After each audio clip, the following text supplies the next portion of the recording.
그러면 우리는 AI랑 어떻게 살아가야 되는가? 2030년까지 우리가 키워야 될 코어 스킬이라는 거예요. 제가 되게 놀랐던 게 이게 스킬스로 잡힌 거예요. 스킬스로. 그리고 나서 제가 AI를 3년 동안 썼던 거를 생각을 하면서 느꼈던 게 그래서 그랬구나라는 좀 깨달음이 있었어요. 뭐냐? 그래서 제가 3년 내내 이야기 드렸던 키워드는 딱 이거예요. AI는 이제 아는 만큼 보이는 게 아니라 써본 만큼 보인다라는 겁니다. 여러분들 공감하시죠? 예를 들면 최근에 우리가 문화현상에서 제일 많이 얘기하는 게 K-POP 데몬 헌터스인데 뭐 캐대현 아무리 들어봤자 그거 한번 봐야 알잖아요. 그죠? 왜 안 그러면 사람들이 모르잖아요. 그리고 이제 예전하고 다른 건 너무 쉬워졌다는 겁니다. 그냥 우리가 맘만 먹고 설치하고 클릭하면 되는 거죠. 그래서 이미 많은 분들이 잘 쓰시겠지만 저한테 하도 뭐 쓰면 돼요 물어보시길래 간단하게 한 장 정리해봤어요. 그죠? 요즘에 이제 제일 핵심은 제미나이예요. 이제 제가 이제 실은 또 2026 키워드 책 쓰고 있는데 제가 이제 그 첫 번째 키워드로 지금 생각을 한 게 챗 GPT 독점 시대 종말입니다. 왜냐? 기존에 뒤에 있던 플레이어들이 이제 제대로 정신 차리고 나오고 있어요. 제일 대표적인 게 제미나이 구글입니다. 아시겠지만 구글이 원래는 이 AI, 생성형 AI 원조죠. 우리가 말하는 트랜스포머라는 모델이나 이런 것들도 구글이 원조인데 처음에 구글이 이 비슷한 테스트 서비스를 내놓고 출시를 안 하고 있었어요. 왜냐? 생각해보시면 여러분들이 챗 GPT 쓰고 나서 최근에 제일 많이 안 하게 된 행동이 뭘까요? 네, 그렇죠. 구글 사이트 들어가서 검색하는 게 줄었잖아요. 구글도 아는 거죠. 뭐냐면 이거 나오면 원래 우리 구글 검색 사이트 안 들어갈 거니까 이거 우리 매출 뺏어 먹으니까 하지 마 이러고 있었거든요. 그런데 챗GPT가 딱 나오죠. 그러니까 어떻게 돼요? 뒤늦게 구글이 뭔가를 냅니다. 받으라는 걸 내요. 그리고 어떻게 돼요? 주가가 폭락하죠. 그죠? 왜요? 얘가 이상한 헛소리를 했는데 헛소리를 구글 담당자들도 모르고 그대로 광고에 실었어요. 그래가지고 사람들이 구글도 AI가 헛소리하는 거 못 짚는구나. 그래서 주가가 폭락을 했습니다. 근데 그리고 나서 와시는 상담을 하죠. 왜냐면 이제 여러분들이 너무나 잘 아시지만 이 구글이라고 하는 회사가 전 세계에서 데이터가 제일 많은 회사입니다. 그죠? 유튜브도 있죠. 구글도 있죠. 뭐 여러 가지 있잖아요.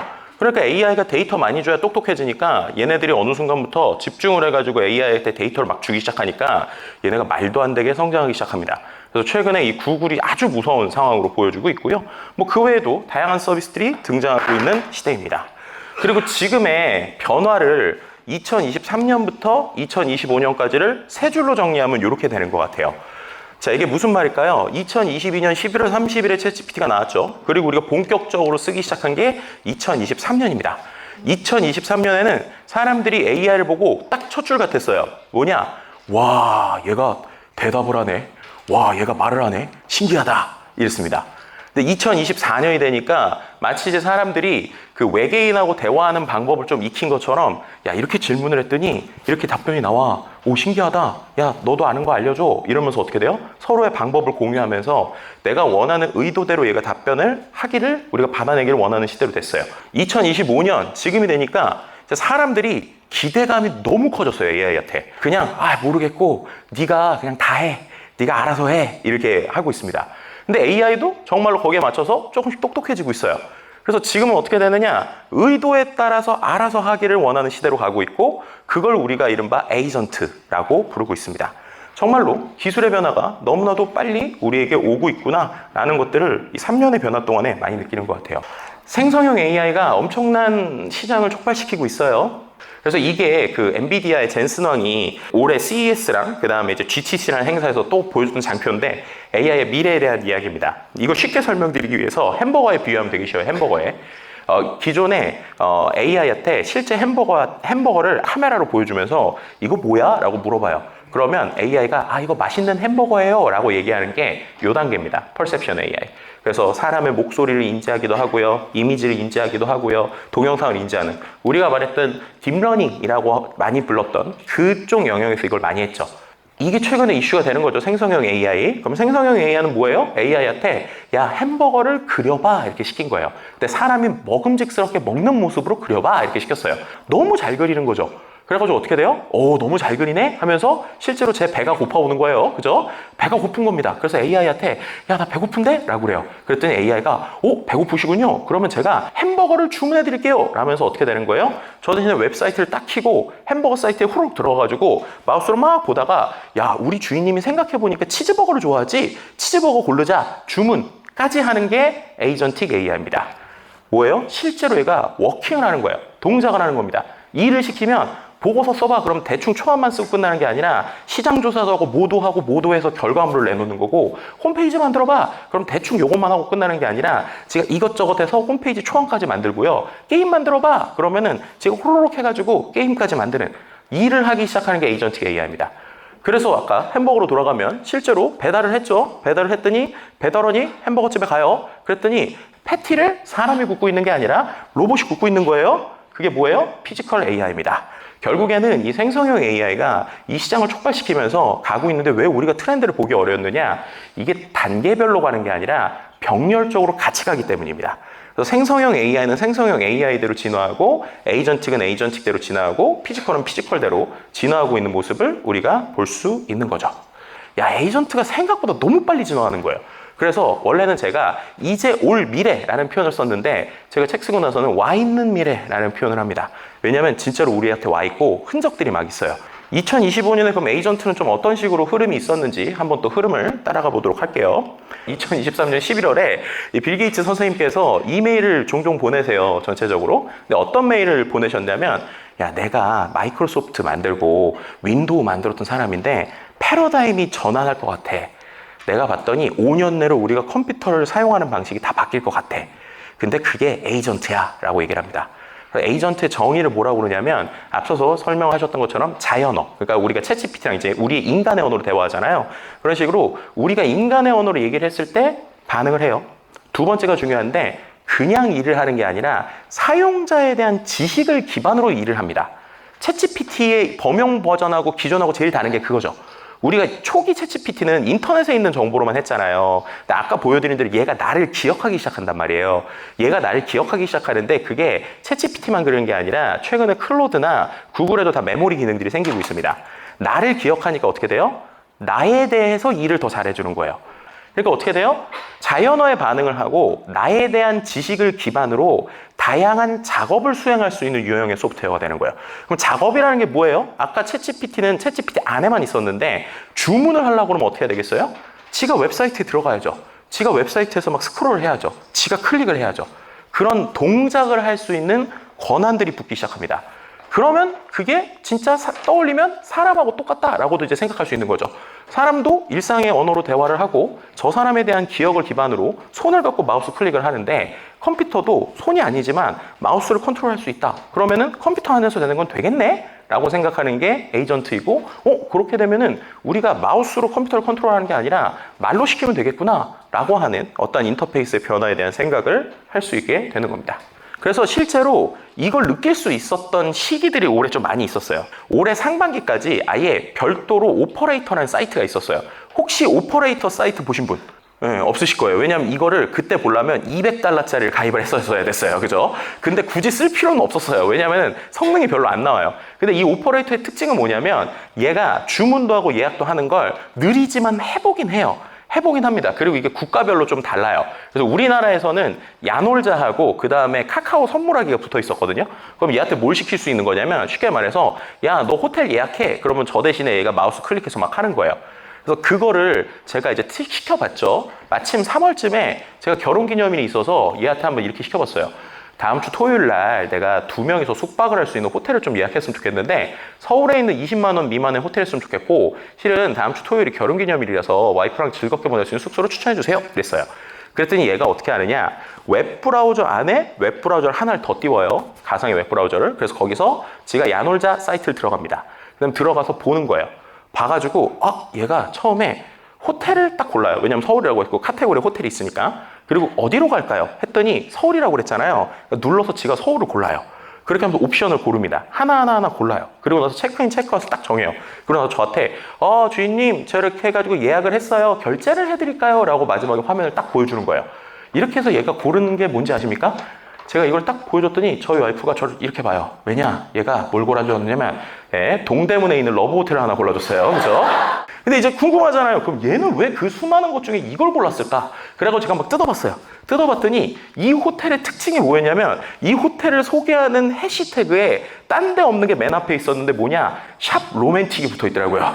그래서 그런지 몰라도 지가 그걸 갖고 딱 골라주는 거예요. 근데 어쨌든 고르기까진 합니다. 그리고 결제까지 가긴 하는데 아직 이게 느려요. 그런데 이런 것들이 되기 시작한다라고 하면 여러분들이 상상해 볼 수 있는 미래는 상당할 겁니다. 일단은 AI가 상품을 고르기 시작하고 AI가 주문을 하기 시작하고 AI가 정보를 골라주기 시작하면 우리가 말하는 마케팅판이 다 바뀔 수밖에 없어요. 사람이 검색을 하는 검색 최적화가 아니라 어떻게 하면 이 동대문 호텔처럼 내게 먼저 고르게 선택을 당할 수 있게 어떤 키워드, 어떤 내용을 해야 될 것인가. 그래서 실제로 글로벌적으로는 요즘에 어떤 키워드가 새로 나왔냐면 우리가 검색 최적화를 SEO라고 했거든요. 근데 이제 AIEO라는 얘기가 나옵니다. AI가 우리 사이트를 간택할 수 있게 어떻게 사이트 구조를 만들어야 되느냐 이런 얘기들이 나오기 시작했어요. 이게 3월이거든요. 그런데 이 이후에 오픈 AI 말고도 나머지 회사들도 야 결국에는 사람들한테 우리를 더 쓰게 하려면 얘네가 뭔가 우리 갖고 쇼핑도 하고 뭐도 하고 알아서 해야겠구나 라고 생각을 해서 그런지 몰라도 대부분 다 웹브라우저를 만들려는 형태들이 많아요. 웹브라우저. 그래서 퍼플렉시티에 코멧이라는 브라우저가 나왔거든요. 근데 이게 아직은 일부 베타만 쓸 수 있고 조금 보안적으로 이슈가 있긴 한데 전 테스트를 해보니까 써봤습니다. 써보면 얘가 뭐가 되냐 이런 게 되기 시작해요. 제가 쿠팡 사이트에 들어가서 그냥 이렇게 시키면 돼요. 파스타 재료 쿠팡 장바구니 채워주고 베스트셀러랑 가성비 우선 대체 상품 있으면 선택해줘. 그럼 지가 마우스로 호록 해가지고 클릭 해가지고 장바구니 다 넣습니다. 근데 중요한 포인트는 뭐냐, 제가 파스타 재료라고 얘기를 했잖아요. 그랬더니 얘가 어떤 파스타인지 얘기를 안 했더니 토마토 소스 넣고 크림 소스 넣고 올리브 소스도 넣어요. 그리고 또 두 번째 재밌는 거는 쿠팡 아시지만 요즘에 한 2,000, 쿠팡 지금 유료로 가입을 하면 로켓 배송이 되면 할인이 되잖아요. 그래서 로그인을 한 상태에서 고르는 거랑 로그인을 안 한 상태에서 고르는 거랑 상품이 다릅니다. 그러니까 최저가가 다른 거예요. 그러니까 그 정도 디테일까지 해요. 왜냐하면 이게 자세히 보시면 지가 하나씩 고르면서 생각을 하거든요. 또 뭐도 되느냐, 네이버 쇼핑 띄워놓고 네이버 쇼핑에서 내 갤럭시 S25에 어울릴 만한 거 골라서 장바구니에 넣어줘. 난 남성적인 스타일 좋아해. 이랬더니 지가 클릭 하더니 5분 만에 저한테 이거 골라준 거예요. 이런 것들이 되겠죠. 그럼 수많은 그 남성적 스타일 중에 어떻게 이걸 구성을 해야지 들어가냐, 이런 게 이제 최근에 연구로 상당히 많이 연구되고 있는 분야입니다. 이런 것도 되죠. 왜냐하면 생각해보시면 요즘 웹브라우저에서 엑셀 띄울 수 있잖아요. 뭐 구글 시트 같은 거. 그래서 그거 띄워놓고 야 데이터를 보고 특징하고 인상적인 부분을 분석해봐? 이런 거죠. 제가 방송했던 걸 제가 정리해 놓은 듯 거리거든요. 봤더니 얘가 이분은 테크 관련 미디어 많이 나가시네요. 유튜브 나가시네요. 이렇게 얘기를 하고 숫자도 정리해줘. 그럼 이렇게 하기 시작합니다. 게다가 이게 중요하죠. 개인정보를 먹이기 시작하면 할 수 있는 게 많아집니다. 예를 들면 지금도 챗GPT한테 구글 연결할 수 있고 대부분의 서비스들이 이제 구글에 있는 메일이나 메신저, 이메일 서비스들이 연동이 되거든요. 연동되면 이제 이런 거 되는 거예요. 이메일이랑 캘린더 보고 이번 주에 내가 꼭 해야 될 일이랑 놓쳐서 안 될 일정들 정리해줘. 그랬더니 지가 어떻게 돼요? 캘린더 보고 메일 보더니 이번 주에 꼭 챙겨야 될 주요 일정 이런 거예요. 주간 업무 회의, 반드시 처리해야 될 이메일, 실행해야 될 우선순위 액션, 손해보면 안 되는 놓치는 일정까지 정리를 해주기 시작하는 겁니다. 이게 에이전트죠. 이게 에이전트. 그래서 실제로 이런 식으로 우리의 일상에서 함께하는 에이전트들이 조금씩 함께 흔적을 보이기 시작합니다.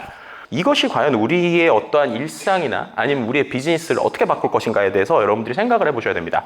왜냐하면 지브리처럼 약간은 재미있고 장난이었던 게 그게 3월이고 지금이 8월이잖아요. 지금 9월이잖아요. 그러면 6개월 만에 정말로 상업적으로 이제 포토샵 없어도 되는 수준이 돼버렸네? 라는 얘기까지 올라와 버린 겁니다. 그러면 이 기술의 변화를 알고 있고 생각을 했던 사람들은 이게 딱 우리에게 주어지자마자 바로 적용하고 활용할 수 있어요.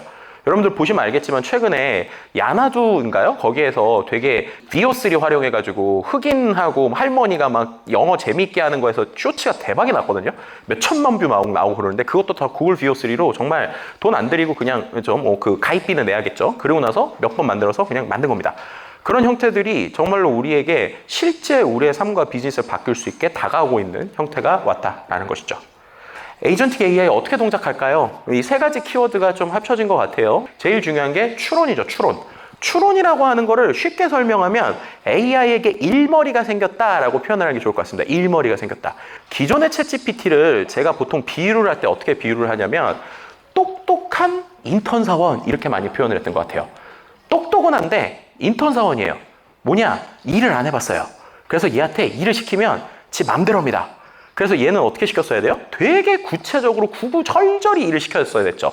안 그러고 그냥 보고서 써줘. 그럼 지 맘대로 보고서를 써요. 그죠? 그러니까 보고서는 세 줄로 쓰고 어쩌고 쓰고 막 이렇게 했었단 말이에요. 그런데 이제 이 추론을 하는 AI들은 비유를 하면 뭐냐면 신입사원인데 경력직이에요. 경력직 신입사원입니다. 우리 회사에선 일을 안 해봤지만 다른 데서 일을 해봤어요. 일을 하는 단계를 알아요. 예를 들면 그런 거예요. 여러분들도 보고서 써. 그러면 바로 안 쓰죠. 어떻게 써야 되지? 생각을 하고 쓰잖아요. 근데 기존의 AI는 그럼 그냥 썼어요. 그러니까 얘한테 야, 너 차분히 단계별로 생각해서 해봐 라고 하는 것들을 시키기 시작한 거예요. 그랬더니 AI가 그럼 이렇게 하면 되겠네? 라고 해가지고 자기가 단계를 생각을 하는데 처음에 단계를 제대로 어설프게 하니까 계속 AI를 튜닝하는 사람들이 야, 요런 일을 할 때는 요 6단계로 하는 거야? 요렇게 하는 거야? 라는 걸 알려준 거예요. 그렇게 되니까 AI가 일을 하는 방법에 대한 걸 익히기 시작합니다.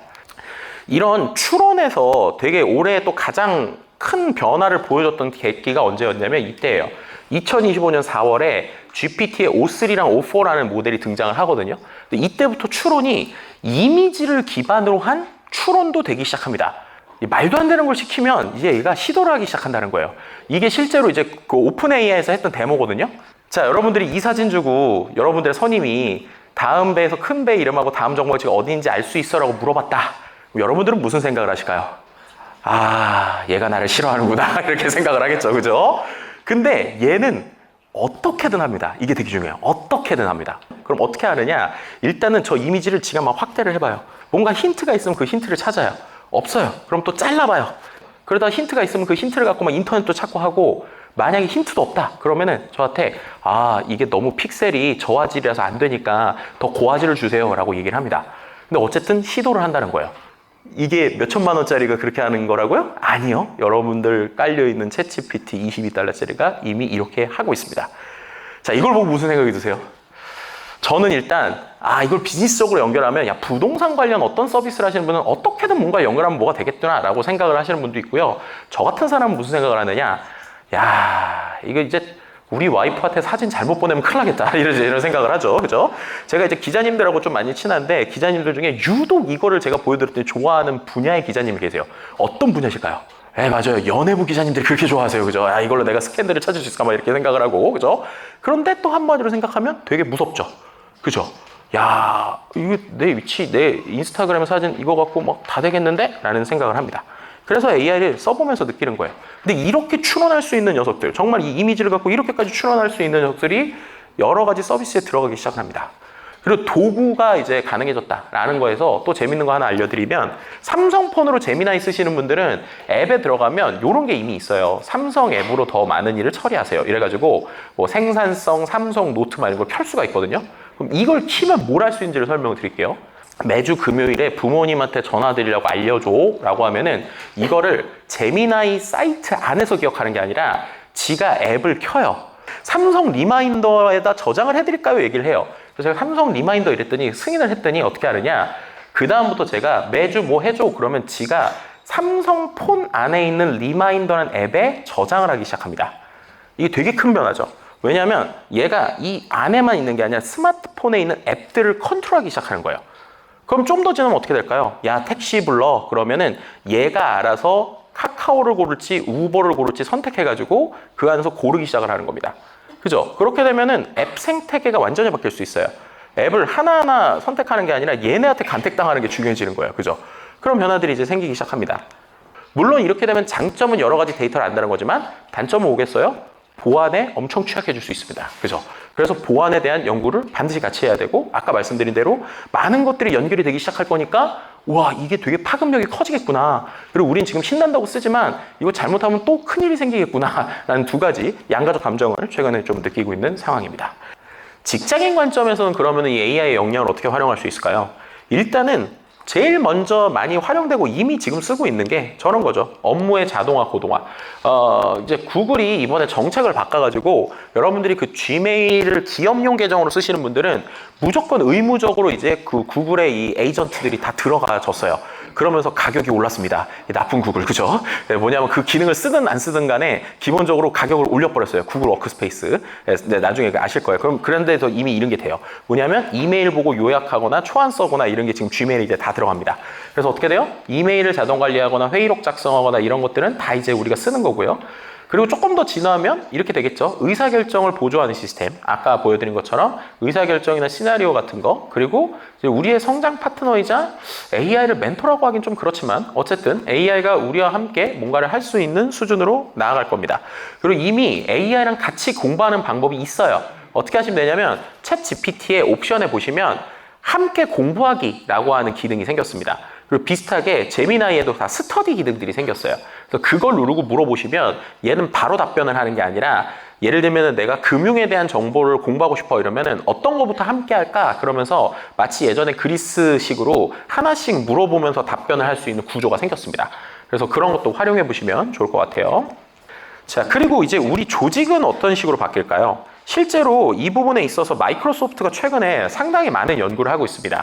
이제는 AI 에이전트가 우리의 동료가 될 수 있다라고 얘기를 하는 겁니다. 왜냐하면 우리가 지금 이야기한 거를 다 설명을 드렸지만 얘가 실제로 단순히 그냥 자기 있는 내용만 아니라 나를 알고 우리 회사를 안 상태에서 어떻게 돼요? 실제로 일을 단계별로 하고 단순히 이 서비스 안에만 있는 게 아니라 밖으로 나오기 시작을 하니까 실제로 하는 태스크의 형태가 사람하고 비슷하네? 라고 생각을 하게 되는 거예요.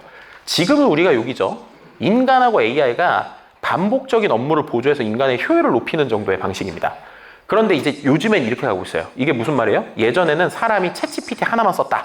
그럼 이제 어떻게 되는 거예요? 챗GPT도 쓰고 퍼플렉시티도 쓰고 제미나이도 쓰고 여러 개를 팀으로 쓰기 시작했죠. 근데 이게 HR 관점으로 보면 뭐냐면 팀장이 돼서 팀원들을 이끄는 하나의 팀의 개념으로 볼 수 있다는 거예요. 그럼 어떻게 되는 거예요? 에이전트가 팀의 디지털 동료로 합류를 해가지고 우리의 지시에 따라서 전략적으로 하는 겁니다. 근데 그 다음은 어떻게 되는 거예요? 이런 팀이 한 명이 아니라 우리 회사의 여러 사람이 각자가 비율을 하면 팀장인 거죠. 그러니까 한 사람 한 사람이 다 팀장인 거예요. 팀장의 밑에 팀원들이 다 AI인 겁니다.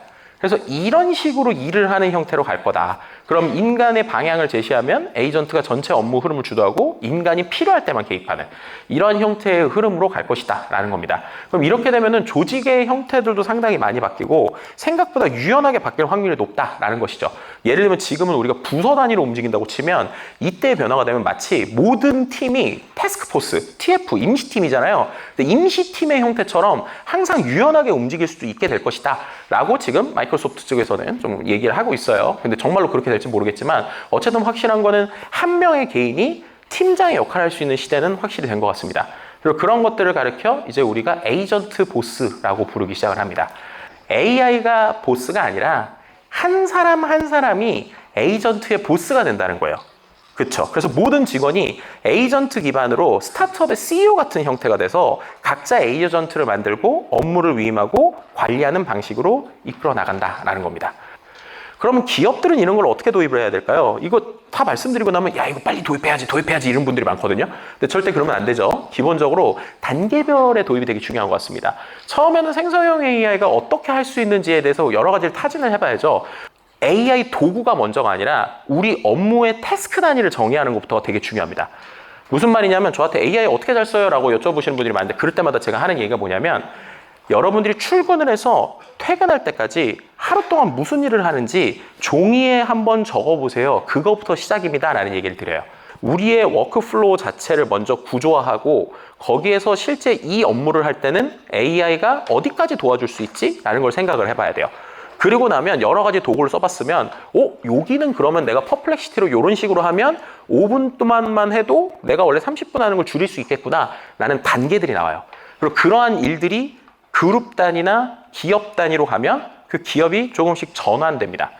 그렇게 할 때 개인은 여러 가지 서비스를 예를 들면 유료 서비스 몇만 원짜리 쓸 수도 있잖아요. 근데 기업은 그렇게 못하죠. 그래서 그 다음에 기업이 데이터를 기반으로 솔루션이 만들어지거나 MCP가 만들어지는 단계로 가는 거지 처음부터 아무것도 없는 상태에서 그냥 도입해! 이러면은 빅데이터 초기처럼 다 망할 확률이 높아요. 그래서 어떻게 해야 되느냐? 단계별 로드맵을 설정하고 움직이는 것들이 중요해집니다. 자, 이제 결론을 내려볼게요. 생성형 AI는 우리에게 무엇을 이야기하는가? 이게 오늘의 제목이었죠. 제가 볼 때 생성형 AI는 우리한테 여러 가지에 대한 이야기를 하고 있는 것 같아요. 근데 그럴 때 AI가 저희에게 주는 가장 큰 인사이트는 그래, 너는 역시 생각 증폭기구나 라는 것들에 대해서 저는 이제 많이 느끼게 됩니다. 증폭기의 가장 큰 특징은 이제 쓰는 사람과 쓰지 않는 사람 격차가 꽤 커진다는 겁니다. 그죠? 최소 제가 볼 때 리서치 중심으로만 설명드리면 저는 정말로 리서치를 할 때 시간을 10분의 1로 줄였거든요. 그럼 이제 10배 정도의 차이가 나는 거예요. 그죠? 자, 그런데 또 한 가지, 이게 되게 큰 중요한 포인트인데, 모두가 쓰는 세상이 오잖아요? 모두가 쓰는 세상이 오면 원래 일을 잘하는 사람이 더 잘하게 됩니다. 예를 들면은 원래 절대값으로 생각을 했을 때 이 사람이 일을 5만큼 잘하고 일을 10만큼 잘했어요. 근데 곱하기 10을 하면 이 사람은 일을 50만큼 잘하고 이 사람은 일을 100만큼 잘하면 예전에 5 정도의 격차가 50으로 절대값으로 격차가 커져요. 그러니까 그것도 우리가 좀 생각을 해봐야 돼요. 그러니까 모든 사람의 AI를 쓰는 게 과연 행복한가? 아니면 그 안에서 우리가 이런 사회적인 변화를 어떻게 생각해야 되는가라는 게 분명히 있습니다. 나쁘게 쓸 때도 그 여파가 되게 커지죠. 제가 막 빌 게이츠 막 사진 찍었다고 막 이런 걸 정말로 제가 만약에 농담이 아니라 진짜로 이런 데서 막 하고 다녔다. 그러면 이런 기술을 모르시는 분은 속을 수밖에 없어요. 그죠? 그래서 이런 게 너무 쉬워졌다. 예를 들면 우리가 한동안 뭐 보이스피싱이나 이런 거 이슈가 된 것처럼 정말로 이제 딥페이크나 이런 게 너무나도 쉬워진 세상이 됐다는 거고요. 이게 직장에서 제일 중요한데 잘못 썼을 경우에도 얘도 10배의 영향을 미친다는 거예요. 무슨 말이냐, 내가 업무를 했을 때 실수를 그냥 조그맣게 해서 마이너스 3인데 이것도 마이너스 30만큼의 영향을 미칩니다. 보통 그럴 때가 언제냐? 내가 AI한테 다 맡길 때 그런 일이 생깁니다.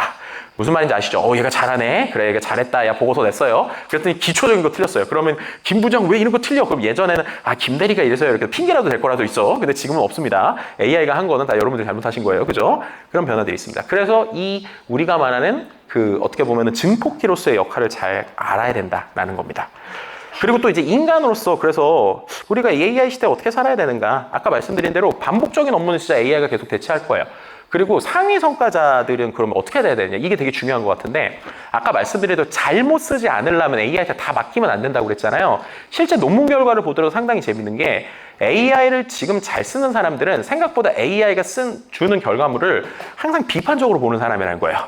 야, 이게 너가 맞는 게 아니야. 그럼 너 이거 잘못된 거 내가 뭐가 있는지 잘 뜯어낼 거야. 라고 하는 사람들이 오히려 더 좋은 성과를 낸다는 겁니다. 그럼 이제 AI랑 우리랑 어떻게 같이 살아가는 게 중요하고 같이 쓰는 게 좋을까? 저 나름대로의 결론은 뭐냐면 그래서 AI를 잘 쓰는 상상력과 판단력이 같이 있어야 된다라는 이야기를 드리고 싶어요. 무슨 말인지 아시죠? 팀장님들 중에 팀원한테 일을 시킬 때 야, 이건 이래서 안 되고 저건 저래서가 안 돼가 아니라 일을 시킬 때는 독려를 하는 거예요. 그죠? 야, 너 이것도 할 수 있어, 저것도 할 수 있어, 해봐. 그래, 이렇게 해봐 하는 거예요. 근데 결과물을 볼 때는 어떻게 돼요? 결과물은 되게 냉철하고 비판적으로 보면서 야, 이거 너 잘했는데 이거 틀렸어. 이건 좀 고쳐와. 라고 당당하게 얘기할 수 있는 사람들이 실제로 보면 일을 잘하죠. AI도 마찬가지예요. 생각보다 많은 사람들이 첫 번째에서 많이 막히세요. AI가 이런 것도 해? 에이, 이거 안 하겠지. 이렇게 되거나 아니면 어떤 사람들은 야, 이거 못 믿어. 이렇게 하는 이게 되게 극단적으로 하시거든요. 근데 그게 아니라 AI를 우리의 팀원처럼 정말 팀장의 마인드로 쓰시면 좋겠다라는 얘기를 드릴 수 있을 것 같습니다. 시간이 다 되겠지만 하나만 더 보여드리면 왜냐면 이게 되게 중요하게 제가 생각하는 거라 개인의 관점에서 그러면 우리는 AI랑 어떻게 살아가야 되는가 이거에서 되게 인사이트를 주는 이 자료가 있어서 제가 좀 설명을 드릴게요. 이게 뭐냐면 세계경제포럼 미래 일자리 보고서에서 나온 이야기인데 2030년까지 우리가 키워야 될 코어 스킬이라는 거예요. 제가 되게 놀랐던 게 핵심 기술이잖아요. 우리가 말하는 코어 스킬이라고 하는 게. 근데 거기서 나오는 키워드들이 회복력, 유연성, 민첩성, 호기심, 평생교육, 기술분해 이게 스킬스로 잡힌 거예요. 스킬스로. 그래서 제가 궁금했어요. 아니 우리가 하는 스킬은 되게 테크닉한 어떤 기술적 용어가 많이 나올 줄 알았는데 왜 회복력이 나오지? 왜 회복 탄력성이 나오지? 라고 생각을 했습니다. 그리고 나서 제가 AI를 3년 동안 썼던 거를 생각을 하면서 느꼈던 게 그래서 그랬구나라는 좀 깨달음이 있었어요. 뭐냐? 시기와 방법과 범위가 다를 뿐이지 AI를 쓰면 반드시 충격을 받게 돼 있습니다. 얘가 이렇게 된다고? 그럼 나는 어떻게 되지? 라는 충격을 언제든 받게 돼 있어요. 제가 최근에 충격을 받았던 데가 언제냐면 노트북 LM이라는 도구가 갑자기 어떤 문서를 넣어줬더니 라디오 방송을 기가 막히게 만드는 거예요. 보신 분들이 있을 텐데 얘가 진짜 사람처럼 막 대화하다고 내용을 하니까 제가 너무 충격을 받았던 게 저는 라디오를 15년 한 사람이거든요. 그러면 이제 야, 내 일자리는? 막 이렇게 처음으로 생각을 해봤던 거죠. 그랬는데 제가 머리 아플 때 조금 자거든요. 자고 일어나서 다시 봤더니 조금 생각이 달라졌어요. 뭐냐면 제가 이런 건 잘하는데 아직 이런 건 못하는구나. 그럼 이걸 갖고 지금 당장 내가 할 수 있는 비즈니스가 있겠는데? 그럼 어떻게 돼요? 그 비즈니스를 먼저 고민해보고 써보는 거예요. 그리고 시도해봅니다. 그리고 나서 이런 자리를 통해서 저는 항상 공유를 해요. 왜냐하면 많은 분들이 야 이거 나만 하는 거야 라고 해서 이걸로 돈 벌 거야 이런 분들이 있거든요. 근데 생각보다 그게 한 2, 3개월 있으면 어차피 다 알게 돼요. 그럼 차라리 그때 나랑 마음 맞는 사람들하고 빨리빨리 공유하면서 혼자 할 수 없잖아요. 서로의 생각을 공유하는 게 중요합니다. 그럼 내 차별점이 어디가 되느냐? 이런 것들을 연속적으로 진행하면서 결국에는 나만의 언어로 이 현상을 정리하고 소화하신다면 그게 여러분의 것이 될 거예요. 아시지만 인터넷에서 이미 수많은 정보들이 있잖아요. 근데 그것들을 나만의 언어로 어떻게 소화시키느냐, 이런 프로세스 때문에 어떻게 보면 회복 탄력성이 정말 중요하지 않을까라는 생각을 합니다. 네, 이것으로 긴 시간 경청해 주셔서 감사드리고요. 강의를 마치도록 하겠습니다. 고맙습니다.